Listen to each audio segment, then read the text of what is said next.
This is Time Signatures with Jim Ervin, a podcast and radio program presented by the Capital Area Blues Society in Lansing, Michigan.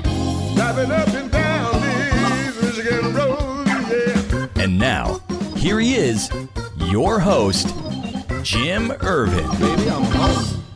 Well, hey, thank you so much, Parker. I'm Jim Ervin, and this is Time Signatures. Almost 2 years ago, I saw a post by one of my photographer buddies from Detroit. Ken Settle is his name, and Ken is a world-class storyteller and a gentleman I would love to have on the program one day.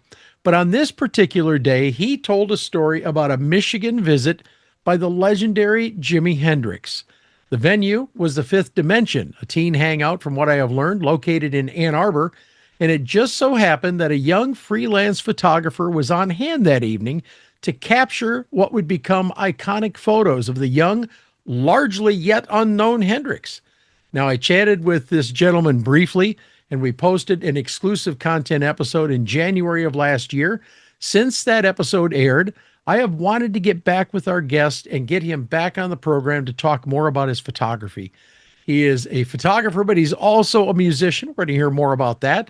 So let's welcome our guest, Wilson Lindsey, to Time Signatures. How are you, my friend? And welcome back to Time Signatures. Thank you very much, Jim. And I'm feeling great. It is so good to have you back, man. I've honestly looked forward to this since we met the very, very first time. I know that you weren't feeling well at the time, but it's so good to see you feeling better, man. I don't know what to say. Well, thank you. That particular time was very rough, but I'm glad to say I'm over it. Yes, sir. Well, listen, I'm going to take more of a circuitous route for this episode because in talking to you before we recorded this time, I've learned that you really have some fun backstories. So I want to begin the way I start with most of my guests, Wilson. Talk about your earliest memories of music. Would you do that for me? Absolutely. I remember it pretty well. In elementary school, I would duck out during lunch periods and go to a coffee shop down the street from the elementary school, and they had a jukebox there. And one day I went in and I heard this otherworldly type of sound coming from the jukebox, and it was amazing. It was Bo Diddley, and he was singing Mona. And I had not heard anything like that before. My grandparents, whom I lived with my sister, because my parents had died at a very early age. My grandfather was very much into music, primarily jazz. He was a musician himself as a young, and the music that he played was a lot different than what I heard on that jukebox, which was dominated by people from Chess Records, anybody from Bo Diddley to Chuck Berry,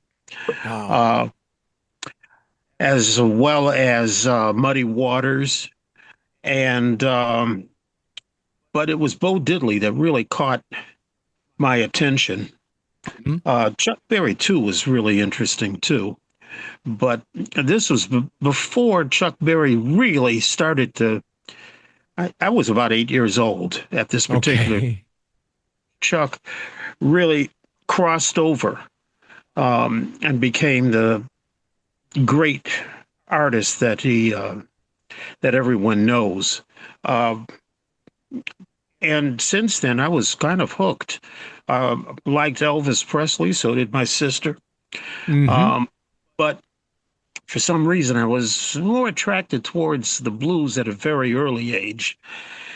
And there was my grandparents on my mother's side, with their love of music, they decided that they were going to try something out with me. Babysitters were hard to find, and we went to a club, or I should say they went to this club and it featured Jackie Wilson, Oh, um, wow. who's a native Detroiter, Yeah. and the club was at a place called Idlewild. Was It was a small place in the middle of the woods, um, Yes, sir.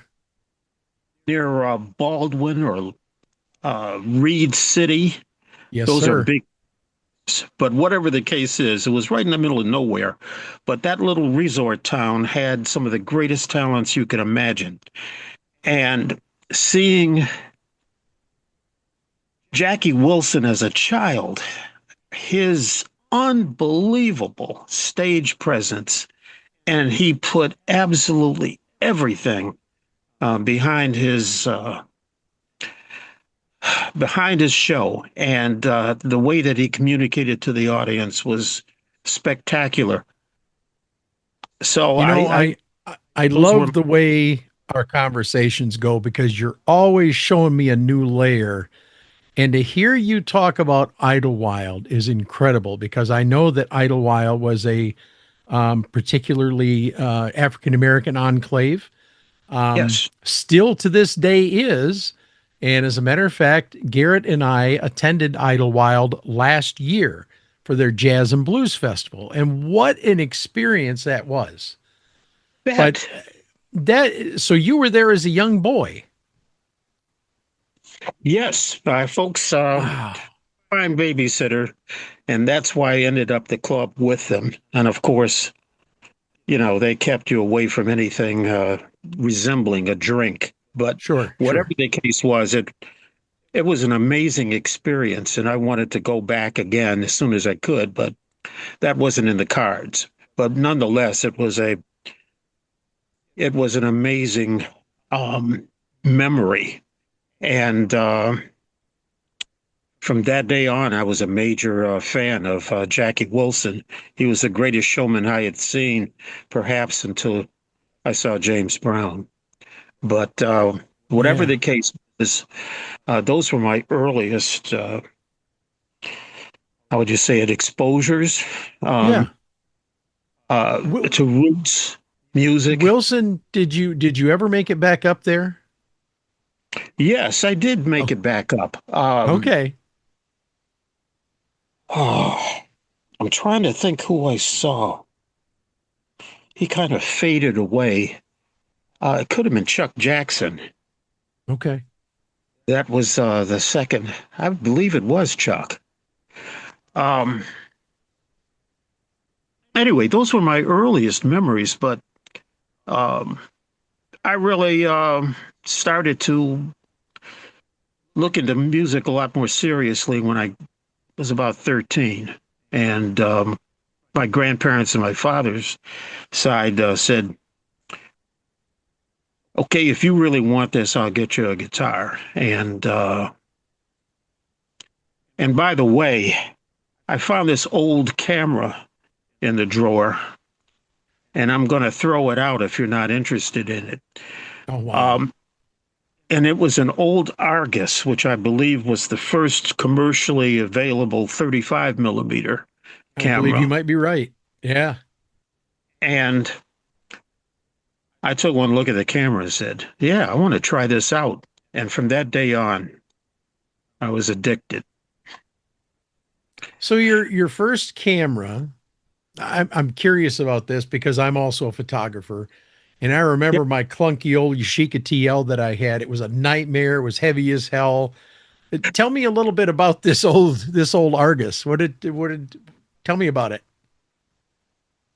I remember it vividly Okay. because I fell in love with that old tank. It was tough. You could pound nails with it, right? Absolutely. And it was exceedingly primitive, but it still worked. And the shutter speed was pretty close to accurate. And I pleaded with them for a flash. And after a while, I learned the differences in the type of films. Tri-X, obviously, was Sure. my goal. And I started taking pictures of something that I was really interested in at that time. It was professional wrestling. And at that time, you had characters like Leaping Larry Shane and the Crusher, Dick the Bruiser, the Sheik. Oh yeah. Those guys were out there, and I was really fascinated with that type of thing. And I started to take pictures. I'd run up to the stage, grab a couple shots, run back, and I would eventually find out who was behind it. And it was a fellow named Johnny Doyle. And And you're once how old at this time? uh, 14, 15. Okay. All And, right. Go ahead. Go ahead. and for a long time, right after the shows, I would show him these pictures, and he would take a look at the pictures and said, "Son, you need some practice." And but I didn't give up for some reason. I just found him, and I kept showing him these awful pictures. And after a while, I started to get better. And he did let me know how to get to CKLW, a TV where they filmed the promotion bouts there for the big shows at Cobo Hall and Sure. Olympia. So I was a regular at Windsor, and it was really easy to get across the border at that particular time. You didn't have to jump through a lot of hoops. So you're Um, 14 years old. You're crossing the border into Windsor, which isn't, for people that don't know, it's literally across the river from Detroit. It's not like it's a 50-mile trek or anything, but still, that's quite a thing to be doing at 14, right?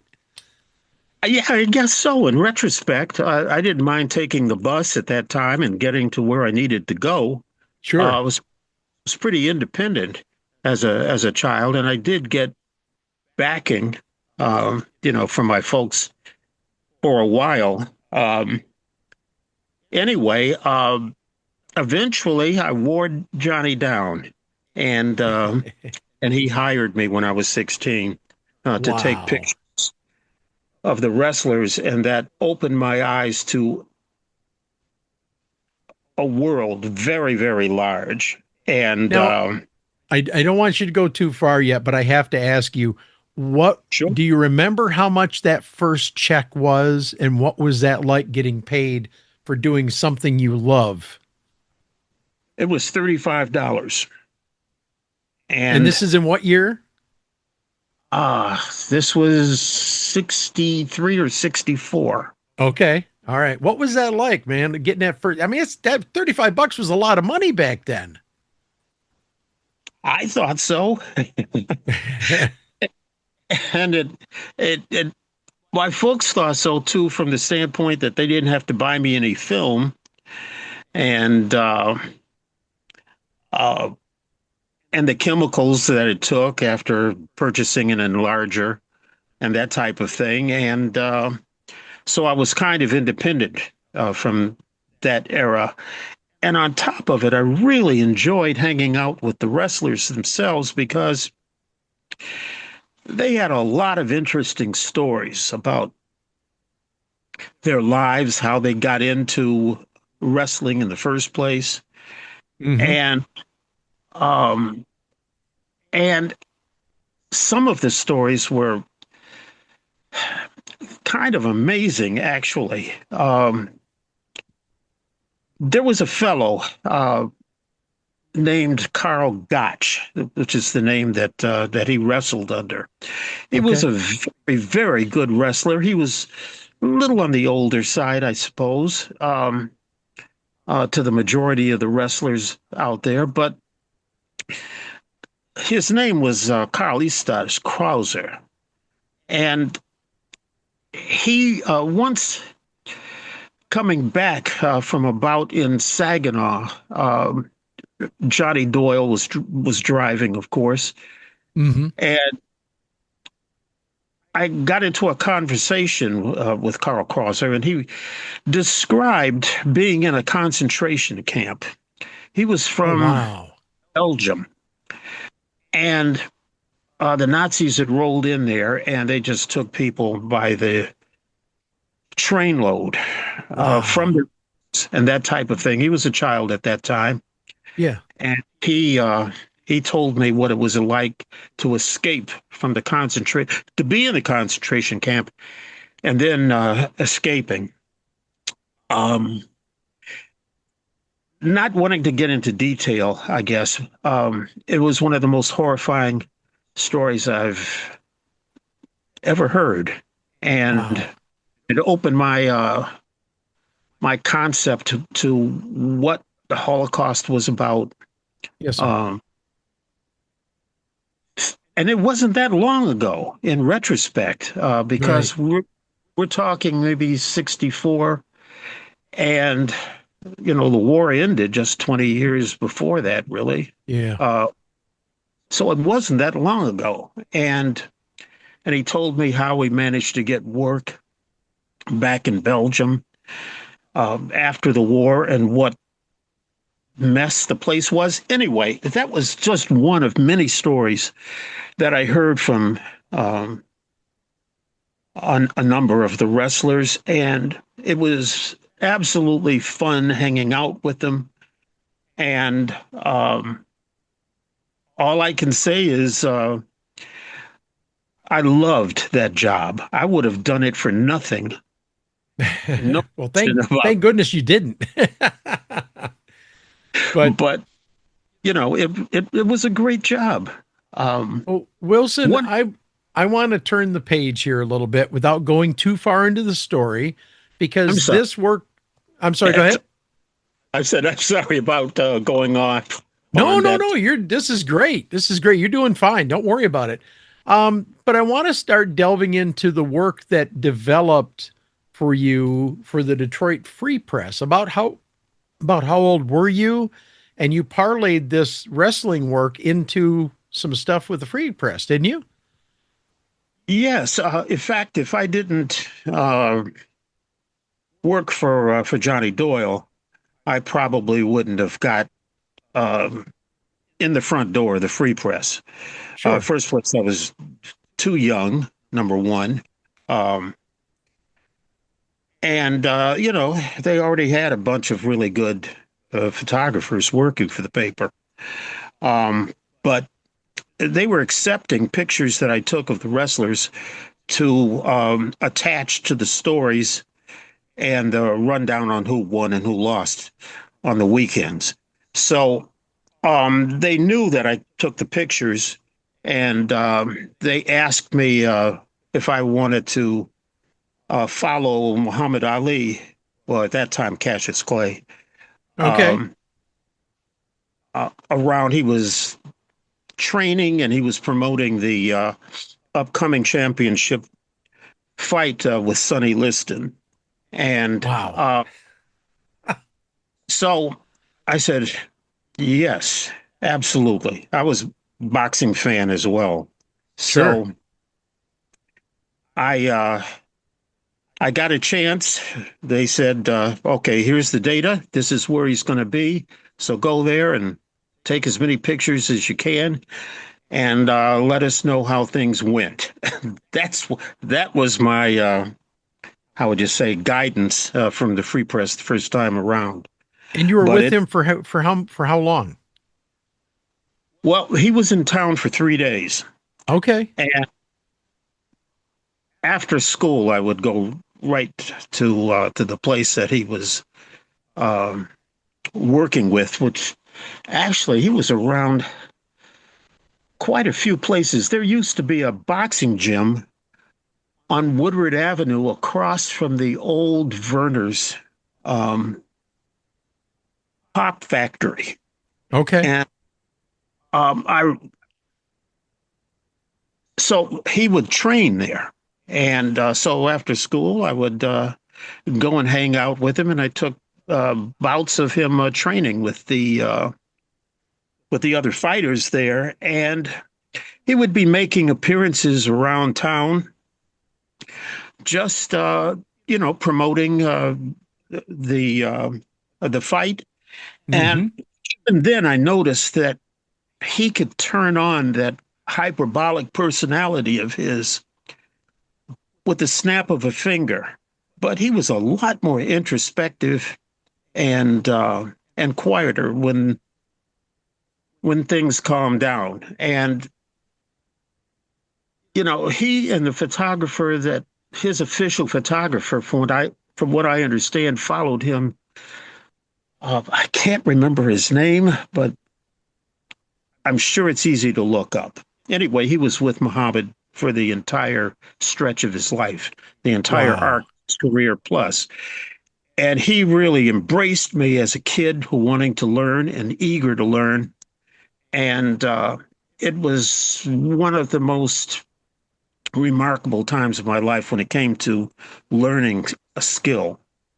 And anyway, I'm just glad it happened and I had the Well, chance. and seeing that photograph that was shared in the Free Press from 2022, the article that was written about your work, the picture where he's standing outside the building, he's got his hands up, I mean, Yes. clearly there was my opinion, looking from the outside, you genuinely had chemistry with him, didn't you? Yes. And I met him a couple of other times after that. And I was going to ask you, did you see him after? Yeah, go ahead. yeah, and he was just really wonderfully ebullient personality. He was um, so kind and open. And, I just felt, that I could be myself with him at the same time. Um, there were a lot of private moments, that he just was himself, which was a lot different than the image most people have of him. I was going And to he say was when you said that he was a lot more introspective, that's not the Muhammad Ali that I ever saw, because he was always, when the camera was on, he was on. He was a showman. absolutely, and But he could but turn. you're saying there was totally different personality in private, huh? Yes. Wow. How cool. Um, he had a type A personality and he was Hmm. very outgoing. There's no question about that. But I guess it took an awful lot of energy to keep that going all the time. He he relaxed a bit and he he was very much a showman and he had Sure. very little, how would you say it? Well, let me put it this way. After the warm up bouts and so forth, he had no problems walking around butt naked and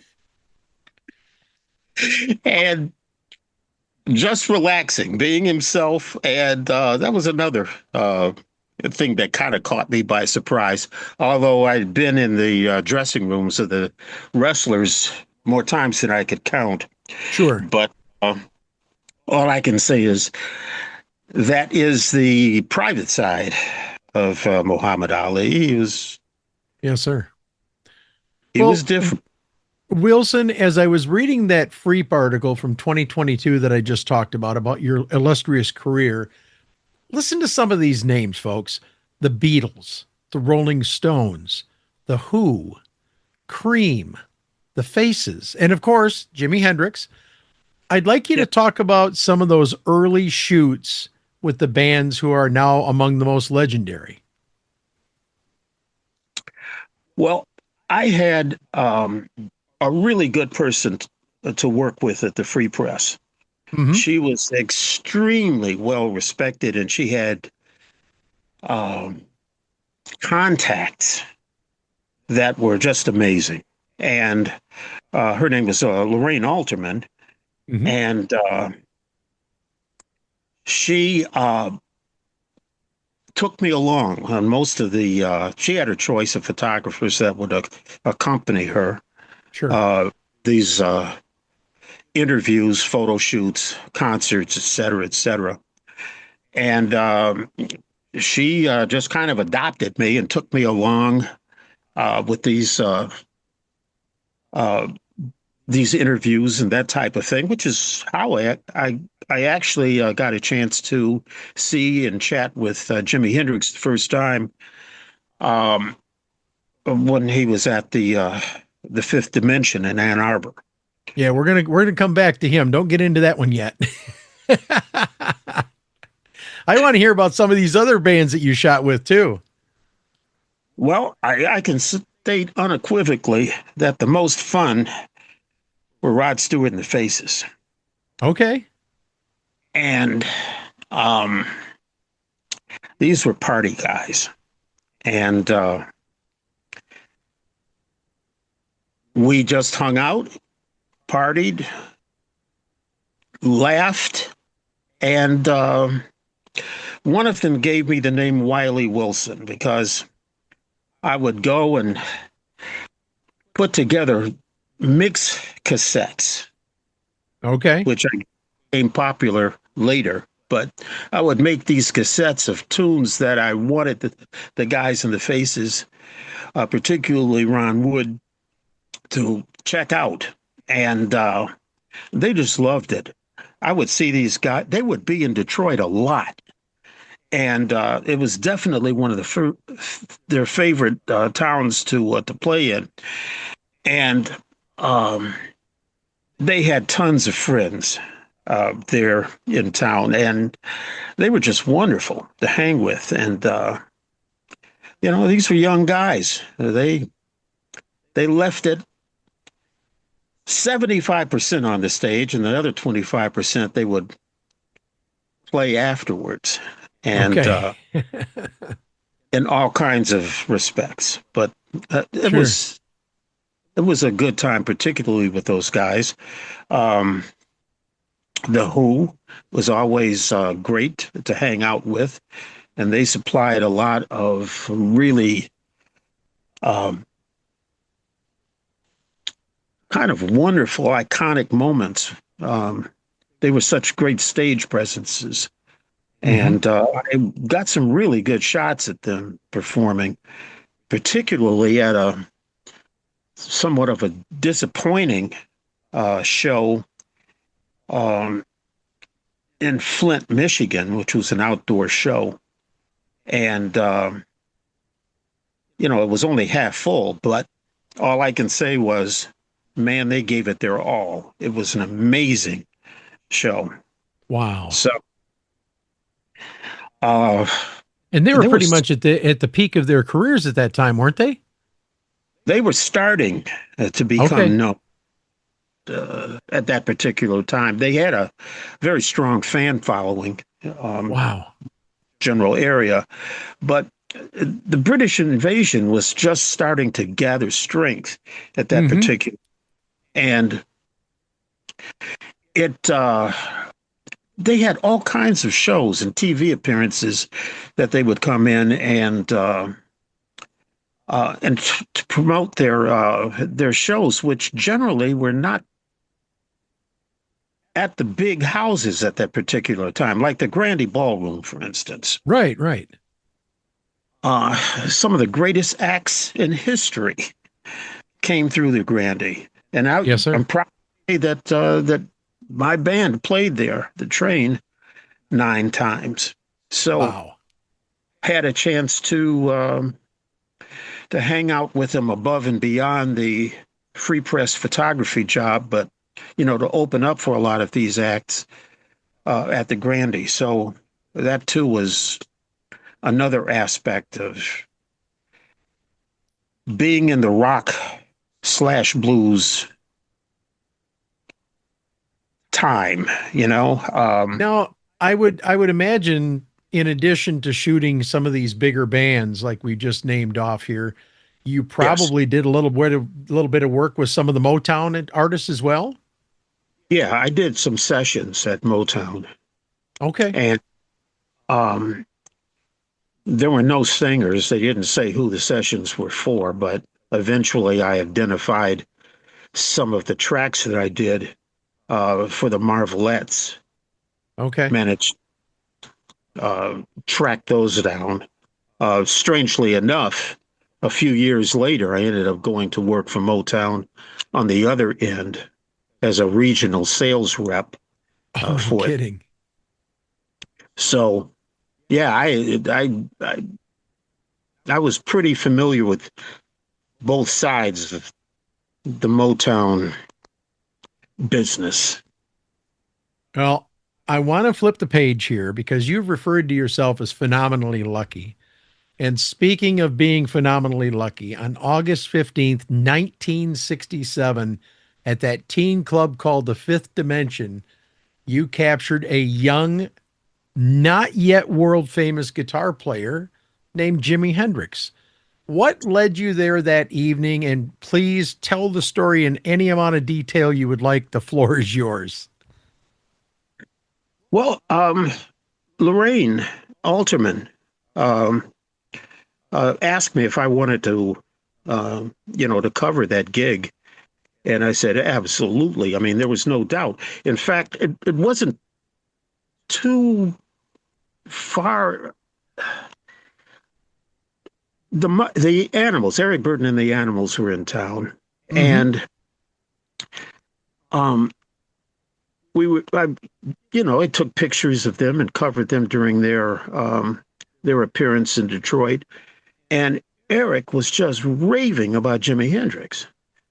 He said that, he was the greatest guitar player in the world, but the record wasn't out. So no one had any copies, so he didn't know how he sounded. But I really liked the Animals, and I took what Eric said very seriously. And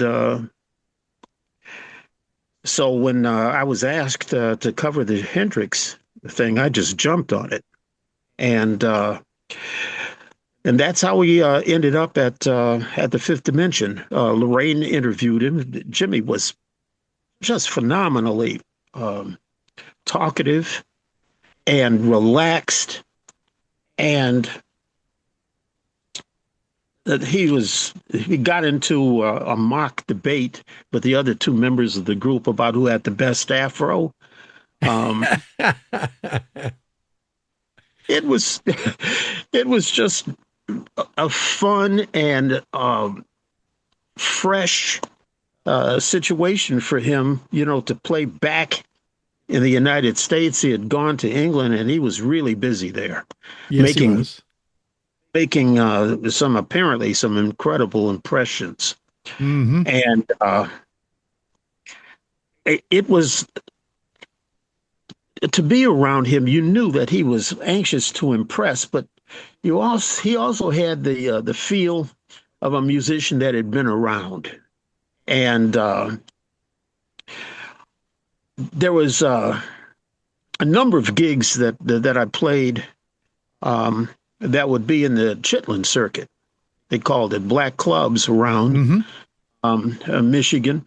And Jimmy had played practically all of these clubs with other acts. Wow. He had played with Little Richard and some other people, the Isley Brothers. And so he had already been through Detroit, but he was playing other clubs. Okay. And so this trip was definitely a different type of appearance for Detroit. And it was with his own band and of course the guys from England. And so he was anxious to impress. He recognized that Detroit was an important town. When I got into the other end of the music industry, Detroit was a top 8 market. Okay. And as a result, and I'm talking primarily monetarily and influence-wise, you wanted Detroit in your back pocket if you were an up-and-coming artist. You definitely wanted this town because it was one of the music capitals of the world. And financially, Detroit, they bought a lot of records. And as a result, this was a place to be. And he wanted to impress, just like everybody else that came into town. Sure.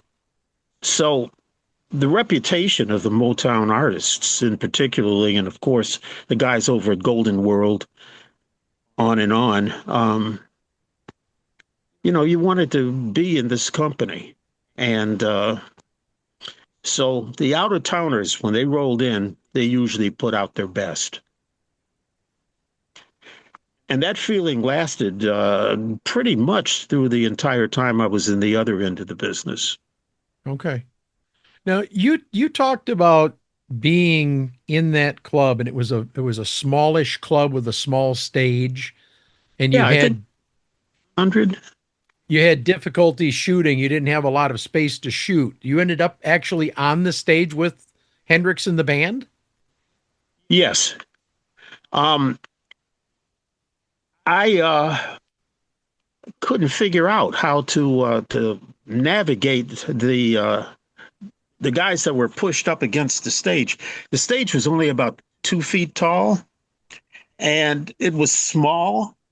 And Jimmy and the guys had these heavy-duty marshals around them, which took up pretty much all of the extra space on the stage. So I thought, well, what the hell? I'm going to get up on the stage and creep around out of the sight of the guys, hopefully, and try to get some pictures. And that's what I did.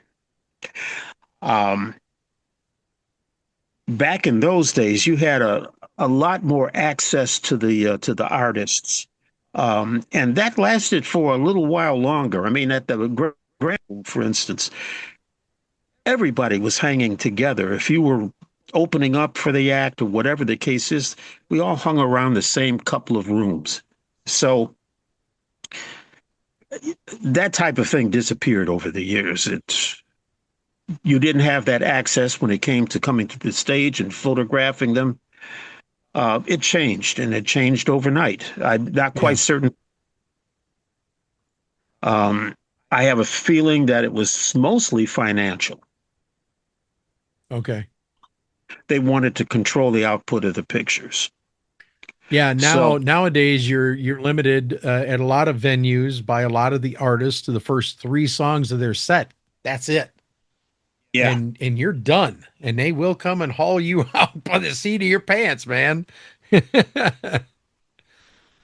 That's it's a lot different now. Yes. But so the stars were not as isolated. They hung around, they chatted it up with other musicians. That too is kind of an isolating situation, but it is what it is. Well, Wilson, as I recall from our initial visit, you talked about another event that you covered with Hendrix at the IMA in Flint, but you claimed that he was less receptive at that show, wasn't he? Yeah, he was a totally different person than the first time that that I met.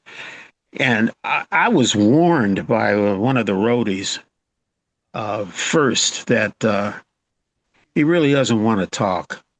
And he was not in a very good frame of mind. But being the kind of pushy kid that I was at that particular circumstance, I just went into the dressing room and started to chat him up, and he wasn't having any. He said, "Get the hell out." So I left the scene about as fast, tucked my tail underneath my butt and left. But well, that must have been a real it must have been a difficult situation for you to be feeling, because you were received so warmly the first time. It was surprising. Yeah. But the fact that when you deal with artists, you have to accept the fact that they're not all on all the time, and they have their ups and downs just like everyone. So yes, sir. decades in the business of working with artists very closely, um, you accept that aspect of the artistic personality. And so, you know, it doesn't destroy me. I don't take it personally. Yeah. Well, Wilson, I want to flip the page one more time here. He didn't even You've, play a you've, complete set, by the way, in Flint. what? I'm sorry. Go ahead. He didn't even play a complete set in Flint. He played a few tunes, a string broke, and he stormed off. Wow. So he must have really just been having a bad day all the way around. Yeah, I wish I could say that I knew what had happened in the background um, Yeah. that troubled him so much, but it was obviously something. Also, Yeah. I noticed that in his preparations for the show, his band wasn't around. They were somewhere else. Their dressing rooms were completely isolated from him. Mm. So, that camaraderie wasn't even there. Wow. Yeah. So a totally different atmosphere all the way around. Absolutely. Um, Wilson, you talked earlier about your work as a musician, and you referenced it on our last visit. Um, I also understand that you have a pretty significant story tied to that part of your life, and I would love to hear about Howlin' Wolf, man. Um, I would love to tell you about him because Okay. he was such a wonderful person. Um, his, my landlady at the time, um, we lived in Corktown area, downtown area of Mm-hmm. of Detroit, and Chester Howlin' Wolf had friends with made friends with the my landlady, and they had been friends for years. And when he would come into town, he would visit her, have a good meal, chat it up, and what happened was the first time I had met him, other than say, hi, that type of thing at the chessmate or some other club that he may have been playing. Mm-hmm. Um, we were rehearsing in the basement, and my wife said, "There's someone at the door, pounding away." I came up, and through the glass areas of the door, I could see who it was, just a shadow, but it was a looming shadow that I immediately um, recognized. I opened the door, and I thought it was going to be a dream, but it was Wolf, and it was Hubert Sumlin. And Wow. they said that they had heard me from next door, which was pretty easy, I guess. My landlady was a saint, and he came over. He sat and chatted, and Hubert went down in the basement and played with the guys, and it was a wonderful introduction to him. Um, as time went by, he was on dialysis, and We're talking about he, Hubert. pardon me. Talking about Oh, Hubert. sorry. Wolf was on dialysis, and he Okay. wasn't playing much, but he said that he had taken a job at Big Duke's in the west side of Chicago, and he was doing it for the guys in the band. At and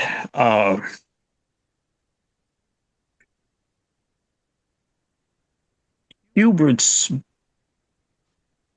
was not feeling well. He was having a hard time with his marriage. He was sick, and Wolf asked me if I wanted to come in and do a couple of sets, and I could stay at his place.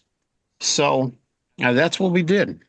Uh, my ex-wife and I hopped up and took off to Chicago, and we stayed at So Wolf's place. And so he hired you to come in from Metro Detroit to Chicago to fill in for Hubert. yeah, Wow. and that's how I spent some time with Wolf. He was living at a nice place on 88th and Cottage Grove at that particular time, Okay. um, and that's where we stayed. And Big Duke's rough place.